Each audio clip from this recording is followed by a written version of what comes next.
வேலைக்கு போயிட்டு தலையை வலிக்குதுன்னு தைலம் வாங்கிட்டு வீட்டுக்கு வந்தான். வீட்டுக்கு வந்து தைலத்தை திறந்தா இப்படி இருந்துச்சு. உள்ளார மருந்து இருக்கு. கடன்னு ஆடுதுன்ட்டு இங்க புடிச்சுக்கிட்டு இப்படி இழுத்து பாக்குறான். தலையை வலிக்குதுன்னு வாங்கிட்டு வந்தான்.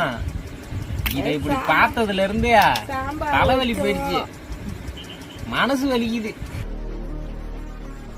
கண்ட்ரோல் யாருன்னா இப்படி பண்றாங்களோ தெரியல. அது தப்பா சின்னதாவே போட்டிருக்கலாம்ல. அங்க மனசு தேட்டிட்டு இருப்போம். எதுக்கு இந்த மாரி வச்சிருக்கானோ நீங்களே பாருங்க. சும்மா பண்றானோ, கொள்ளடிக்கிறானோ. அதுக்கு இந்த மாரிலாம் கொள்ளடிக்கிறா. டைரக்டாவே கொள்ளடிங்கடா.